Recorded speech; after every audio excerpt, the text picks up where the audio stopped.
Hi, everyone. We're going to give just another minute or so, and then we'll get started.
Just about 30 more seconds.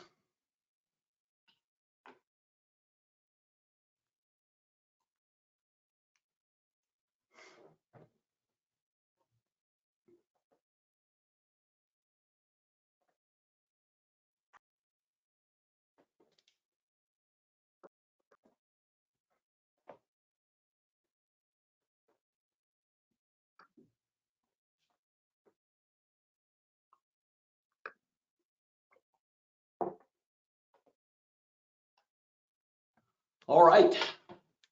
Well, thanks everyone for joining our webinar today, Citizen Engagement, Perception versus Reality. Before we jump in, just a few housekeeping items. Everyone is muted, so you will not be able to unmute to speak during the webinar. Only the presenters will. If you have any audio issues, need to change your speaker, you can do that in the audio panel in the GoToWebinar that is on your screen. There is also a questions block that will be taking questions throughout. So if you have any as we're going through the webinar, please feel free to add those questions and we'll either answer them at the end or we'll ensure we get answers sent to you after the webinar concludes. My name is Scott McDonald. I'm actually the head of public safety for NeoGov and the Power DMS platform. I really appreciate you taking about 30 minutes today to listen to myself and my guests. Just for a quick recap, many of you probably know very well who Power DMS is and what we've done for more than 20 years now. And we've really focused in on helping departments with their policies and managing those policies, compliance with those policies from their officer and staff level, as well as helping with accreditation and training. Well, about 6 months ago, now as part of the NeoGov solution, we started to expand the Power DMS platform to be more than policy compliance, accreditation, and training, and really have been adding in solutions by way of bringing in new companies and developing organically new products on top of that platform. So now Power DMS represents what you all know it to be today, but also has an FTO and field training component, a personnel scheduling component, citizen and community engagement, which is what we're going to talk about today, and most recently introduced an officer wellness solution that you'll hear more about in the citizen engagement piece is one that we will talk with our chiefs here today about. And the reason that we're talking so much about that, and we'll kind of dive into that discussion here in a bit, but part of the reason Power DMS is really building out our platform of products, especially for law enforcement, is the extreme pressures that you're under today. We'll talk with our guests about those pressures. right? Everything from the national narrative on policing and how that impacts local communities to the struggles departments are having attracting candidates and retaining officers that are on the force and struggling with lower morale and just a complete lack of data on local citizen satisfaction. And at the same time, many chiefs and command staff are trying to adopt a growth mindset, right? Create efficiencies with the limited staff they have, adopt more of a customer service oriented approach to some of those citizen interactions, and be able to have a more regular feedback loop to both improve their quality of service and the morale of their teams. So everything that we're building out in our Powered EMS platform now is focused in on some of these areas in helping you solve some of them. I'm really excited and honored to have two great presenters with me today. Chief Janae Harto, sorry, I know that better than my own name. Chief Janae Harto was the police chief with the Minneapolis Police Department. She served on the force for over 30 years and really worked her way up from working patrol officer to chief of the department, right? Once you hear from Chief Harto, I think you'll find a lot of her initiatives very interesting and very in line with the use of technology and how technology can help departments engage their citizens and engage their communities.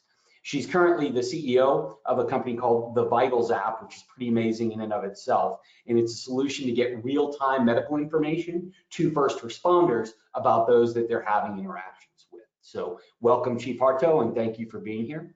My second guest is Chief of Police Chris Debbie. Chief Debbie is the Chief of Police at the Union County Police Department in New Jersey. And he started his career in 1988 as a patrolman in Union County, and has really worked in every aspect of the department since then, most recently being named chief in 2017, and is running all aspects of the department, and is really focused in on how to build relationships between law enforcement and the community. So Chief Debbie, thank you as well. Honored to have you here.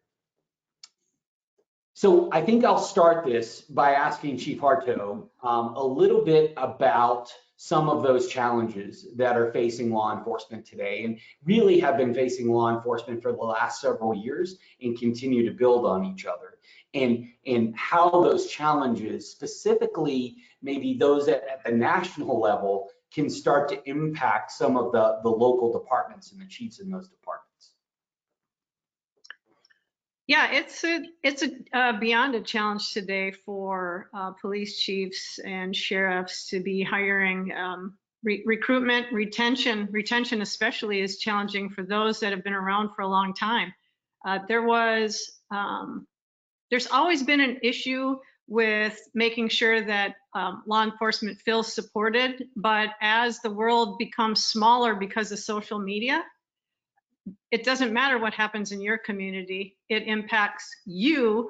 You know, I could have the best relationships in the world with my community, but now if somebody sees something in another place, and Minneapolis is a prime example, as soon as George Floyd happened, the whole world, and this was international, began to look at American policing, how we do it, how we train people, how we hire. But there is a lot of good things that are happening too, and we don't always get to capture that. We have issues facing us when it comes to not just mental health, responding to mental health calls, frankly, but the mental health and wellness of the officers we expect to be doing this job day in and day out and the things that they see. Completely agree. Chief Debbie, from your perspective, I assume you're seeing that from a local level, you know, kind of what gets discussed at social media, on the news, and the national narrative can have an impact on you. Absolutely. 100%. And to echo what Chief Harto said, we have the same issues here as well. You know, we have an academy with 95 people in it right now. They're 3 weeks from graduating, and we've had 4 people drop out in the last 3 weeks. There's stressors between what's going on in the world right now, and COVID was a huge issue as well. And the mental aspect now is really come into play, like Chief Harto said. You know, it's really driving a lot of things.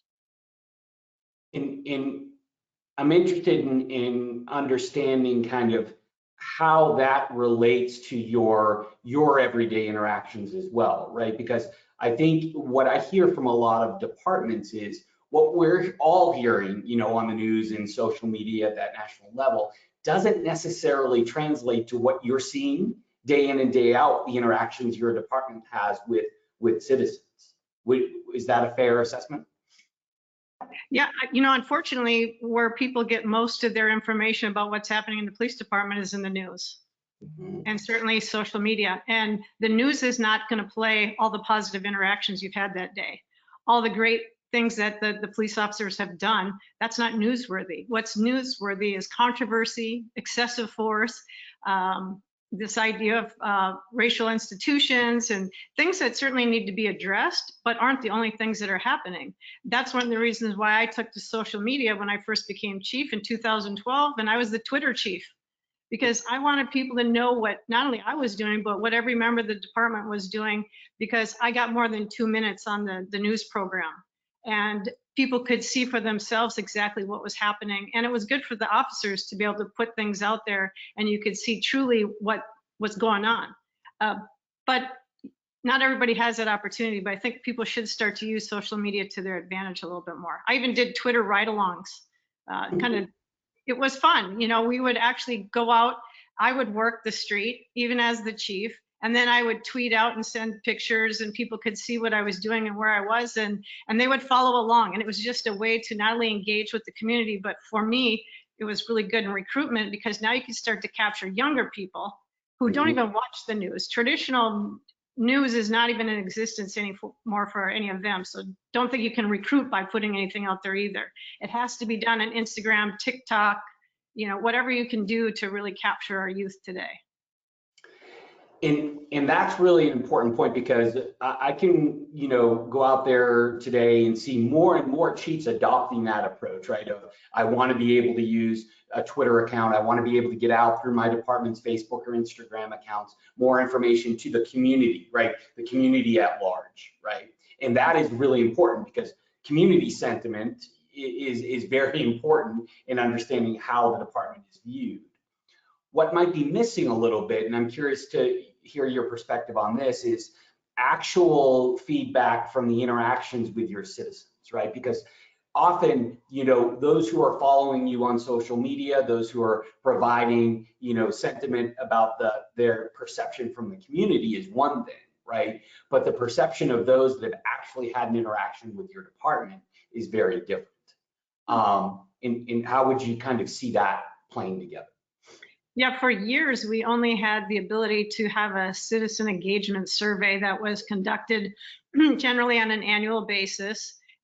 Information was sent out to every resident in the city of Minneapolis, and people would respond to it. I thought the questions were terrible. You didn't know if somebody actually had an interaction themselves, if it's something they saw. Was it 10 years ago? Was it last week? And in order for you to act on any type of data or information, it needs to be timely. So they do them maybe annually, and I wouldn't even say for sure that's the case. And maybe I'd see it a year and a half to 2 years after it was done, and there wasn't anything specific. It wasn't tied to a specific interaction. So how can I possibly, go to my officers and say, please do more of this, please don't do this, and even follow up with the person that filled out the survey. It was anonymous. There's no way to get back to anybody. It just wasn't effective, yet you were held to it. So as a chief sitting before an elected officials who are scoring you for how you do in your job, they're looking at these surveys that really don't tell anything. And they can be good, but they're still not effective. Right. But most of the time they weren't, because people only complain like when they go to a restaurant when their food is bad. If service is bad, I'm going to say something. If it's good, I'm really not encouraged to do it. So I don't. And that's consistent with what we're hearing across the country. Small, departments, very large, major city departments, the same thing is community surveys can be valuable, right? Because they give you the sense of the overall sentiment of the community. But a couple of problems with them, right? One is the response rates are typically horribly low, right? Because people have to either go seek these out, right, on a department website, or maybe they come via snail mail, right? Or they're posted on a social media account. So response rates, we've heard, 6%, 8% in some cases, right? And the second part of it is, and you just hit on this, oftentimes the people taking those community surveys hadn't even had an interaction with the department in the previous 12 or 24 months, right? So they're basing their feedback off of what they're hearing on the news or what bias they already have going into it, positive or negative, right? So you're really not reaching those that have had the interaction with the department to get meaningful data. Exactly. And from that perspective, and I'm not sure that either of you ever did this. This is kind of a recent trend from departments I've seen, especially those that were seeking accreditation from either CALEA or state agencies, is they recognize some of those limitations with annual community surveys and instead adopted this approach of, well, why don't we send out postcards, right, to certain people that we've had interactions with every month or every couple of months. And literally they would take staff to hand write postcards and mail these out to victims or subjects or complainants or callers. And again, the effort required was just not worth the return because again, those response rates were so incredibly low. And there's really no way to connect those people filling those out with somebody you actually had an interaction with. Right. The closest I could come was I'd have chat with the chief sessions out in the community. So every month I would go and people would know I'd be there and they'd come and tell me what was great, what was bad, whatever they wanted to talk to me about. And everybody got, a certain amount of time to do that in. But even then, it still could be connected to a call from 10 years ago. And that's right. is still frustrated and doesn't like what's happening. That's and right. There's really no way to address it because it's not enough to have the information if you can't follow up with it. It has to be actionable, and none of those were actionable. And you said a word I think that's really important, and that is timely, right? Because that is incredibly important, because if you're going to do annual surveys, right, then at a minimum, you're going to miss, months and months of interactions that have gone by that either opinions have changed, people have kind of forgotten either the positive or negative impact that they had, right? Because it wasn't timely enough. Exactly. I'm curious, Chief Debbie, I know in your agency, the last couple of years of COVID had really changed the numbers and types of interactions you had with the community as well, because your department was charged with helping establish some of these COVID testing sites and maintaining really the physical security of those sites, as well as assisting. It was a new way to get out into the community, albeit very different. What impact did that have on your department? So it assisted into our transition period of embracing technology. Historically, government is so slow, and Chief Hartow can attest to this. It's so slow to embrace new ideas and new rationales about how to work with things or how to do things. And I think COVID just kicked it into a higher gear than anything else. We couldn't do those sessions anymore. The go out and meet the chief like we had normally done. We're doing those as well. It interacted us with people that we couldn't interact with, with barriers between us and things like that. So we had to turn to more of a generic electronic method of interacting with people.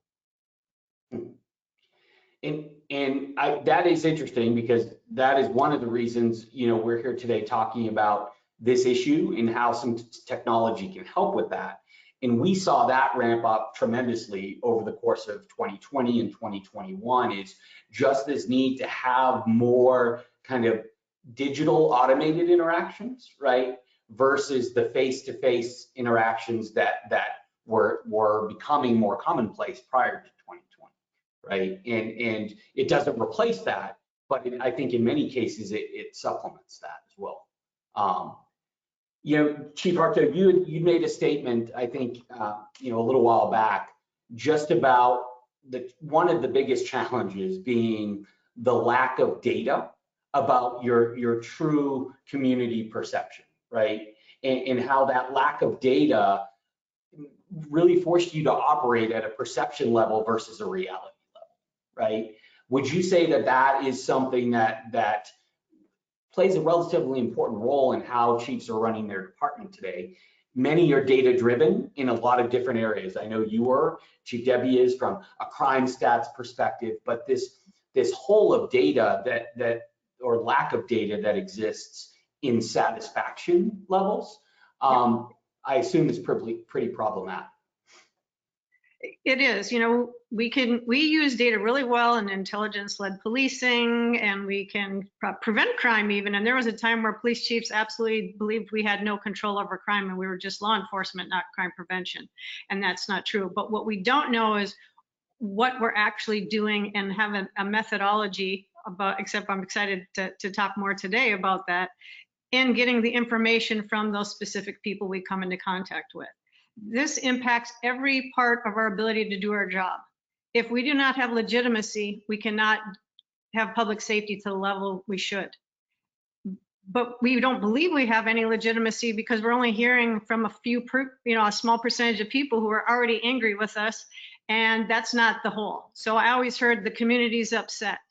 That's a pretty big title, community. There's a lot of people in there, and I would argue that is the community upset, or are there a few people in the community that are upset?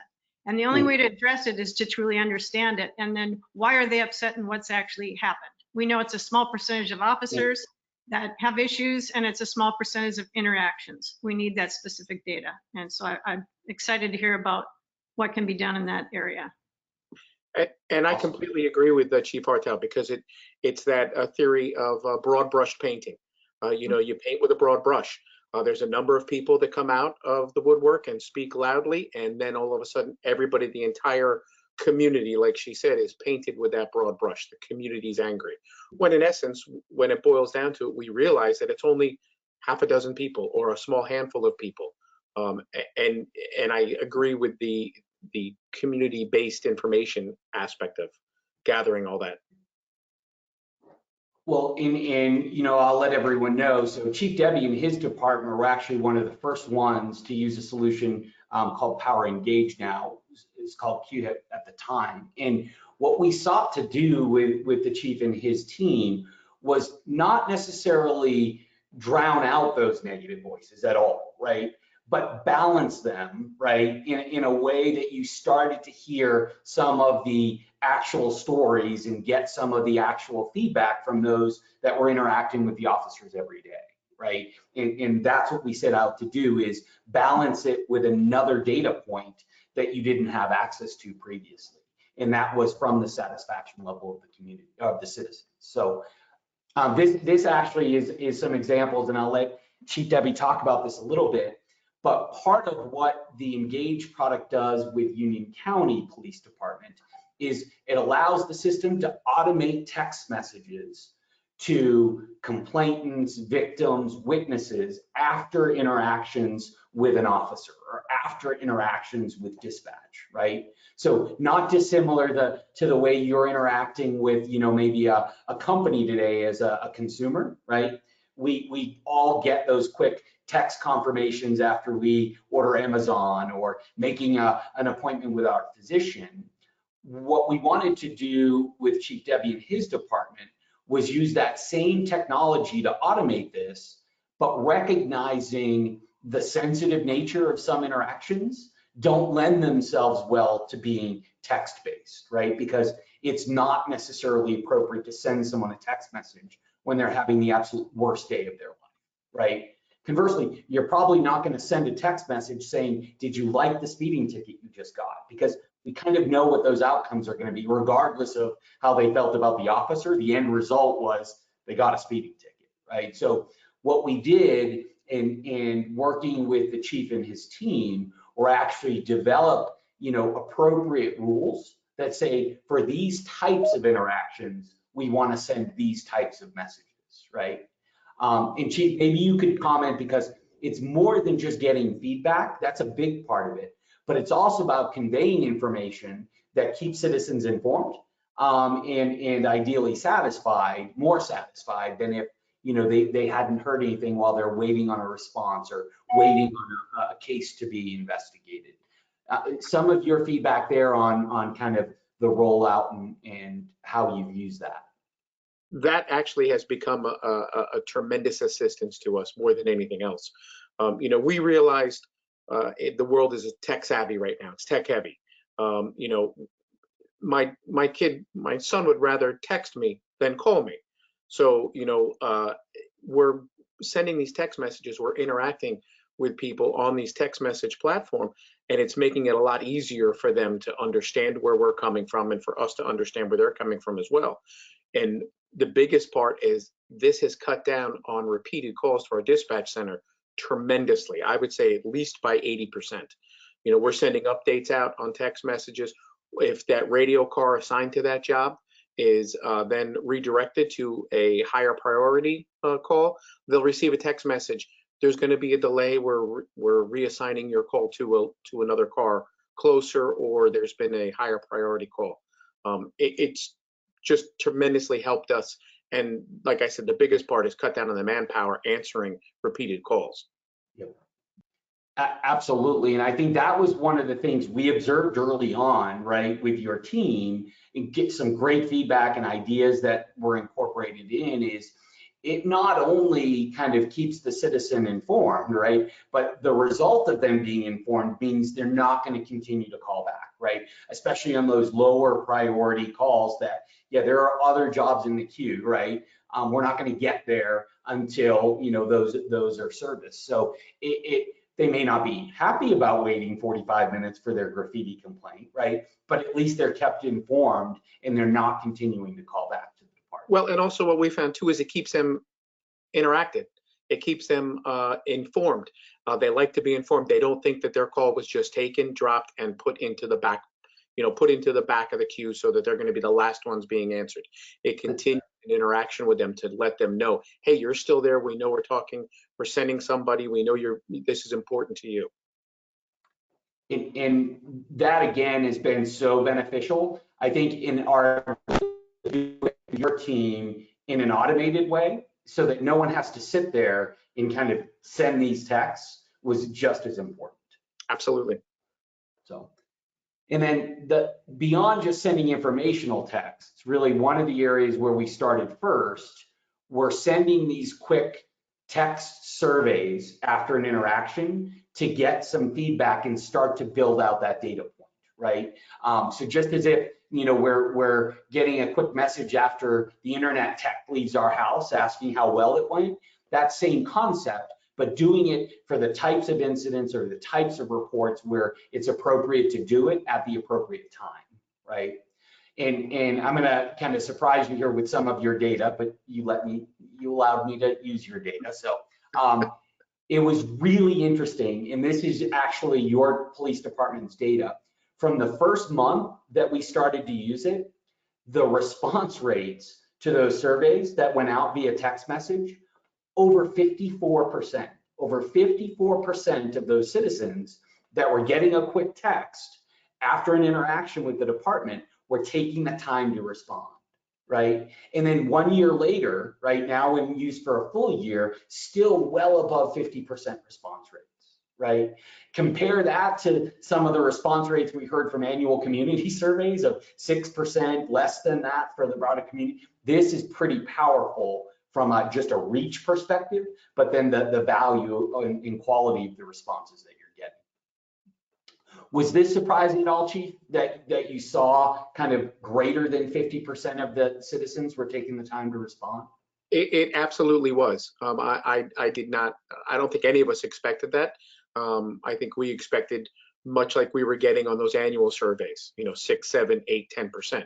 I think this technology is current. It's in everybody's face now. Like you said, Amazon, things like that. Your internet provider leaves after they've worked. This is right. It's correct. It's at the right time, and it's working. Nice. Well, and I think one of the things we learned was a couple of things. Now that we've done this, so your department was one of our first, right? We've now partnered with about 85 different departments across the country of different sizes. We're all seeing about 45, 50%. So the method in which we send the surveys is absolutely working, right? And keeping it very brief, and those responses have been a big part of that as well. But the biggest kudos to you and your team is what we've now built what we call our citizen positive satisfaction score, right? And of everyone that has responded to those surveys in Union County, right, what percentage have been positive now? And we're seeing, again, this well above 90%, almost 93% department-wide positive scores from your interactions. That's just amazing. Very, very well done. Kudos to all of your team for that. And I think this is something that, work with you and your team on quite a bit, is seeing how it even trends, right? Week over week, you and your team can come into this dashboard and actually see these trends if they dip 1 week or, really are exceeding another week, and drill down into that data. Has this been kind of a useful tool both for your department and for your dispatch? Oh, absolutely, 100%. It has the morale aspect of this for these dispatchers to be able to see this and see the positive responses and see the positive rate. Really, and Chief Hartow can attest to this, the dispatch end of things is really the unsung hero. And they don't get the thank yous that they deserve. They often think that they're left out of things. This is a wonderful tool to engage them in the daily operation of where they're sending people and the services they're providing. When you're getting feedback then at every touch point, which is so valuable. So because there's these misnomers, and I think after you've been in this business for a long time, you just think everybody's supposed to know how it works. You call 911, you're supposed to know what happens. When police come, and we get in this place of, you've been burglarized. We're like, yeah, well, there's not much we can do. Yeah, they took your stuff. There's no evidence, but to that person, it's traumatic. It may be the only time they ever call the police. But for us, we just make these assumptions. And so I think the ability to have people understand the process, just getting that text, hey, somebody's on their way. Because you call 911 and it's in the abyss and you don't know what's going to happen. I would have people complain all the time and say the cops never showed up. Maybe they called in shots fired and then the officers didn't go and talk to that person. Well, they didn't want to be seen. So they didn't go and talk to them, but doesn't mean they weren't there. They just didn't come and talk to the caller. So it's answering the questions and procedure and sharing that information I think that's great. And to that very point, one of the things, and I'm not even sure if you know the difference, Chief Debbie, is we track the scores about an officer's feedback separately from those from dispatch. So each question that we ask in a survey is tied to either dispatch or officers, right? And your officer scores are almost 95% positive, right? So this was really, really telling as well, because dispatch, we expect to see it a little higher, right? Especially in these types of calls where, they're feeling like they're their first point of help, right? And those dispatchers and call takers are the first responders in many, many cases, right? But those interactions from an officer perspective are just as positive. So that's a really good way to start to view it, not just at a department level, but by function as well. And I know your dispatch center uses this quite a bit. And I think from an officer perspective, it's pretty telling too. Yeah, that's good news. I'm happy about those numbers. Nobody's going to be in trouble today. Yeah, not at all. That's kind of also in retention and recruitment, I would think, Chief Debbie, to be able to just let the officers know that people support you and what you're doing is good. That has to be very helpful. I would imagine you use that on a daily basis. It is, and we've been working on this with the dispatch center for quite some time, and recently transitioned to the officers too. And there's just a host of other options and things that we can do with this as well. I anticipate we've done it with the dispatchers, using it as almost an early warning system.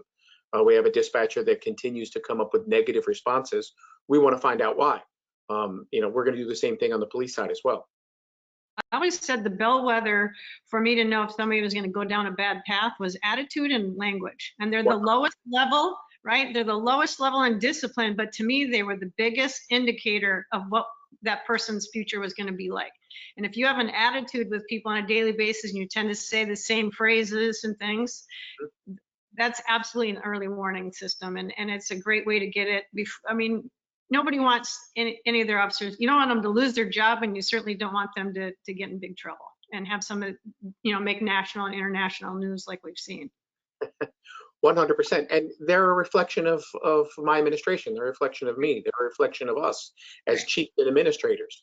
I wouldn't want them out there disparaging people, just like I wouldn't be out there disparaging people. And this is a wonderful tracking method and an early warning method as well. Well, in one of the really big side benefits that we got that we didn't set out to really see is not only do we allow citizens to give kind of a score, right, but they can provide general feedback, right? We take all of this general feedback, this is your feedback board, and we run it through sentiment analysis to say, is it positive, neutral, or negative, right? And we take all of the positive comments and post them to a giant morale board, right? So in the dispatch center, in the briefing rooms, in the lobbies, you can start to see all of the positive that's coming in response from those citizens, right? And then, Chief, I know you know this, is you are the first department to actually take these and not just put them on a big board, but actually email summaries to individual dispatchers and officers each week so they can start to see all of this positive messaging that's coming in from the community. Absolutely. And that worked wonders for us. We had, it's very mundane to show up every day for 12 hours a day, 4 days a week, if you're working a 4 and 4. But when you're getting this positive feedback on your day off, or even in your inbox when you come in to log in and sit down at your workstation, you get a smile. You get a, hey, I'm doing something right.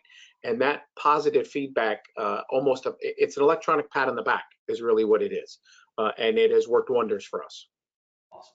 And it's okay to celebrate good police work. We're in this era of accountability, and I was right in there, and I wanted to hold, cops that weren't doing what they needed to do. I wanted to hold them accountable, but you got to celebrate good police work and support that.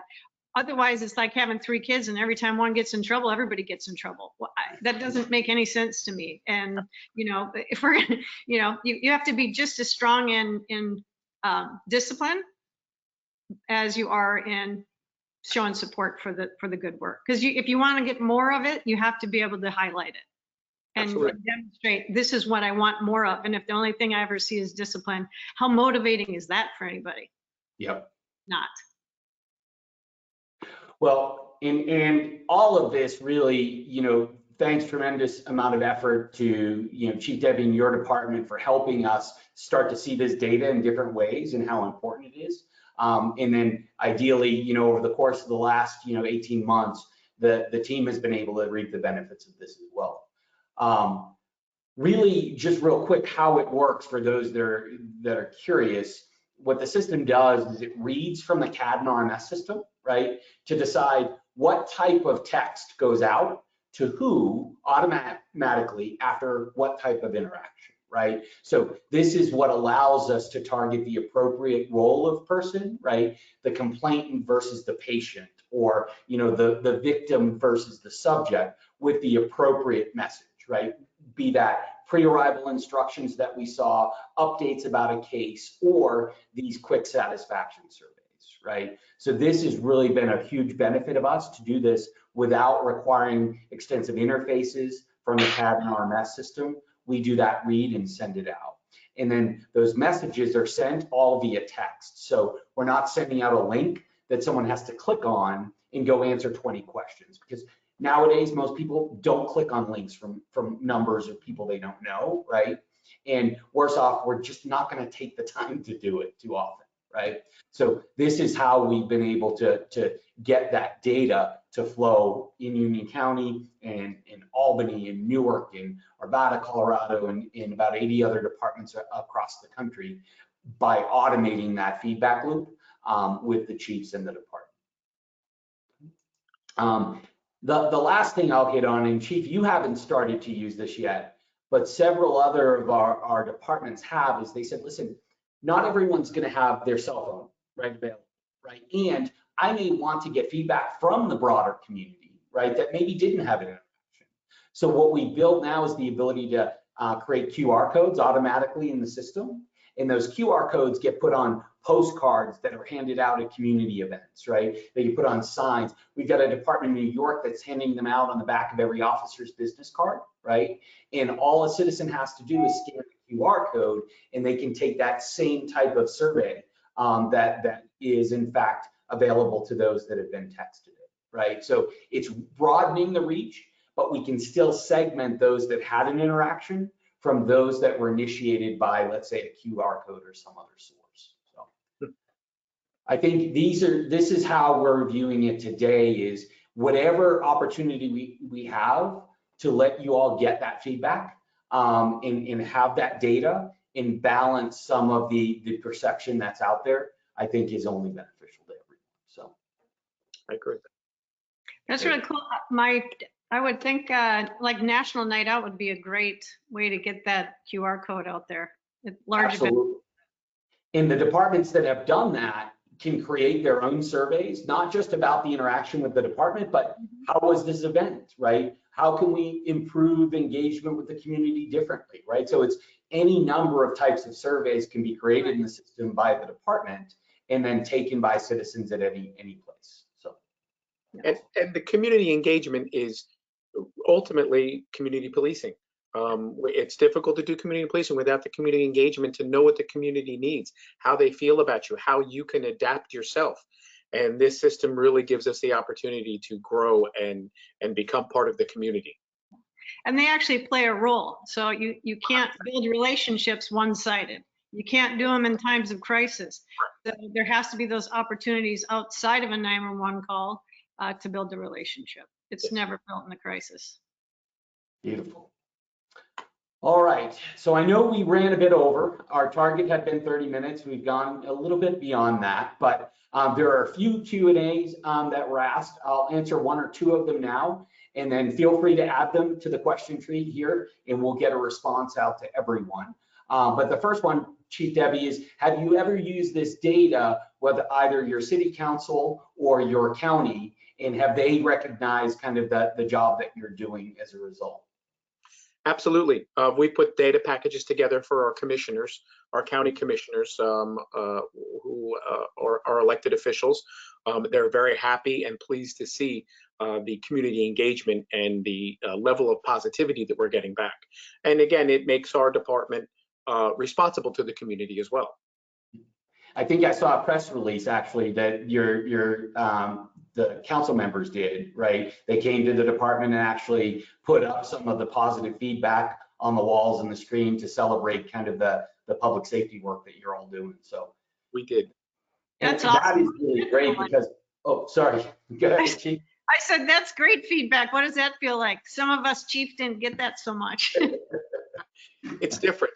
Yeah, no, that's got to be great for your whole department. Congratulations. And we've seen many departments actually use the data that they're getting to put press releases out, right? To let the community know that, hey, those that are having these interactions are really kind of having great interactions with our department. So perfect. We have time for maybe one more. Read it real quick.